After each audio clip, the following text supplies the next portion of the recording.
শুভ সকাল বন্ধুরা। আজকের সংবাদ শিলচর, শনিবার 22 ফেব্রুয়ারি 2025, 9 ফাল্গুন 1431। পড়ছি আজকের সকালের প্রথম পাতার বিশেষ বিশেষ খবর। টাইম ম্যাগাজিনের বর্ষসেরা নারী পূর্ণিমা দেবী বর্মন। রাজ্যে বৃষ্টির ইয়েলো অ্যালার্ট। মৌমাছির হামলায় বৃদ্ধের মৃত্যু। ব্যাংক কর্মীদের হাতে থাকা তথ্যই সাইবার প্রতারণার উৎস। সাংসদের উপর হামলাও অনুশোচনা নেই মুখ্যমন্ত্রীর। তুমুল প্রতিবাদ কংগ্রেসের। 2 দফায় মুলতবি বিধানসভা। স্বাস্থ্য পরীক্ষায় রাজি নন রকি, 10 জন চিহ্নিত, বললেন আসামের মুখ্যমন্ত্রী। সপরিবারে মহাকুম্ভে স্নান মুখ্যমন্ত্রী হিমন্তর। উচ্চ মাধ্যমিকে প্রশ্নপত্র ফাঁস নিয়ে বিতর্ক। 75 বছরে না হওয়া কাজ করেছেন হিমন্ত, বিধানসভায় বললেন কেশব। মাত্র 3 বছরেই খিলঞ্জিয়াদের ভূমির অধিকার নিশ্চিত করা হয়েছে রাজ্যে। রাজস্ব চক্র পুনর্গঠন প্রক্রিয়া শুরু। প্রতিটি বিধানসভা কেন্দ্রে একটি সার্কেল। 119টি অ্যাপ নিষিদ্ধ কেন্দ্রের। গোমাংসের পেছনে না ছুটে অন্য কাজ করেন। অসমে গোমাংস পরিবহন মামলায় স্থগিতাদেশ। রাজ্য সরকারকে সুপ্রিম কোর্টের ভর্ৎসনা।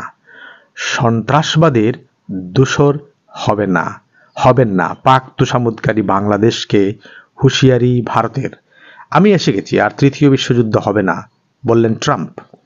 আইন শৃঙ্খলা পরিস্থিতি তলানিতে, রকিবুলকে হামলাই প্রমাণ, বললেন ভূপেন। শিল্পে নবদিগন্তের সূচনা করবে, বললেন কৃষ্ণেন্দু। এবার বিস্তারিত খবর। সামাগুড়িতে সাংসদ রকিবুল হোসেনের ওপর প্রাণঘাতী হামলা হলেও ঘটনার নিন্দা করেননি মুখ্যমন্ত্রী, এমনকি দুঃখ প্রকাশও করেননি। উল্টে সামাগুড়ি রূপহিহাটকে অভিহিত করেছেন তাদের অঞ্চল বলে। এই অভিযোগ নিয়েই কংগ্রেস বিধায়করা আজ বিধানসভায় হুলস্থুল করেন। পাল্টা প্রতিবাদে নামেন ট্রেজারি বেঞ্চের বিধায়করাও। ফলে শাসক বিরোধীর বাকবিতণ্ডা চিৎকারে 2 দফায় বিধানসভা মুলতবি রাখতে বাধ্য হন অধ্যক্ষ।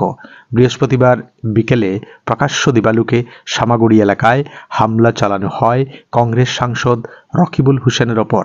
বাইকে চেপে সেখানকার গুনাবাড়িতে একটি সভায় যোগ দিতে যাচ্ছিলেন তিনি। অ্যাডভান্টেজ আসাম 2.0 সম্মেলন রাজ্যের শিল্পক্ষেত্রে নবদিগন্তের সূচনা করবে। রাজ্যের ক্ষুদ্র ব্যবসায়ীরা অ্যাডভান্টেজ আসামের মাধ্যমে লাভবান হবেন। প্রধানমন্ত্রী নরেন্দ্র মোদী ও রাজ্যের মুখ্যমন্ত্রী ডক্টর হিমন্ত বিশ্ব শর্মা দেশ বিদেশের শিল্পপতিদের রাজ্যে বিভিন্ন ক্ষেত্রে বিনিয়োগের আহ্বান জানিয়েছেন। হামলার পেছনে খোদ নোয়াগাঁওয়ের পুলিশ সুপার এবং মুখ্যমন্ত্রীর প্ররোচনার অভিযোগ তুললেন কংগ্রেস সাংসদ রকিবুল হোসেন।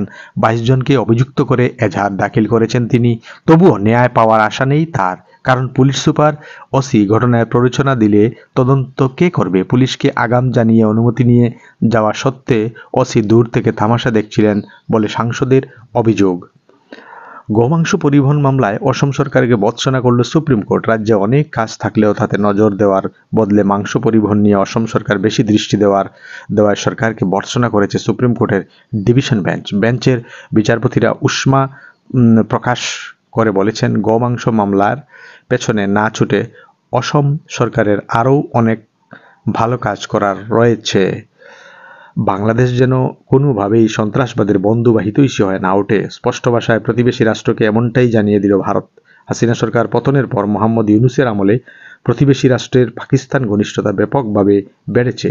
পাকিস্তানের মদতেই South Asian Association for Regional Cooperation বা সার্ককে পুনরুজ্জীবিত করতে ভারতের কাছে আর্জি জানিয়েছিল বাংলাদেশ। অসমে কি গুন্ডারাজ চলেছে? সাংসদ রকিবুল হোসেনের উপর প্রাণঘাতী হামলা এবং খাকি উর্দি পরা পুলিশের গায়ে লাথি মারার সাহস পাচ্ছে দুষ্কৃতীরা। আর তাতেই প্রমাণ অসম আইন শৃঙ্খলা পরিস্থিতির কতটুকু অবনতি হয়েছে। ট্রাম্প বললেন, আমি এসে গেছি, পৃথিবীকে আর তৃতীয় বিশ্বযুদ্ধের মুখে পড়তে হবে না।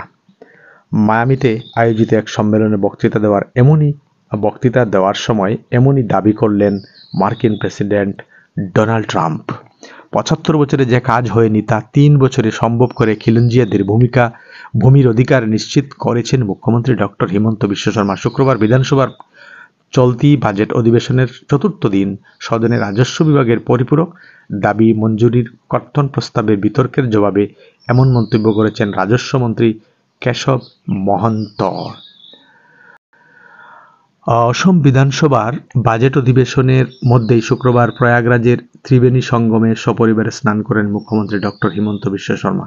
ত্রিবেণী সঙ্গমে পবিত্র অবগাহনের অনুষ্ঠানে অংশগ্রহণ করে অসমের মুখ্যমন্ত্রী মহাকুম্ভ উৎসবের সুন্দর পরিচালনা ও ব্যবস্থাপনার জন্য উত্তরপ্রদেশ সরকারের প্রতি তার কৃতজ্ঞতা প্রকাশ করেন। অসমের শিক্ষা ব্যবস্থার উপর আরেকটি আঘাত। এবার চলতি উচ্চ মাধ্যমিকে প্রশ্নপত্র ফাঁসের গুরুতর অভিযোগ উঠল, ফলে বোর্ডের পরীক্ষার গ্রহণযোগ্যতা নিয়ে প্রশ্ন উঠতে শুরু করেছে। শুক্রবার ছিল উচ্চ মাধ্যমিকের রসায়ন পরীক্ষা। পরীক্ষা শুরু হওয়ার পর একটি ভুয়ো প্রশ্নপত্র সামাজিক যোগাযোগ মাধ্যমে ভাইরাল হয়ে যায়। এর ফলে পরীক্ষার্থী ও অভিভাবকদের মধ্যে আতঙ্ক ছড়িয়ে পড়ে। শেষ হলো আজকের সকালের প্রথম পাতার বিশেষ বিশেষ খবর। আমাদের চ্যানেলটি যদি আপনাদের ভালো লেগে থাকে তাহলে লাইক, শেয়ার, সাবস্ক্রাইব করে পাশের বেল আইকনটি দাবিয়ে রাখবেন। ধন্যবাদ।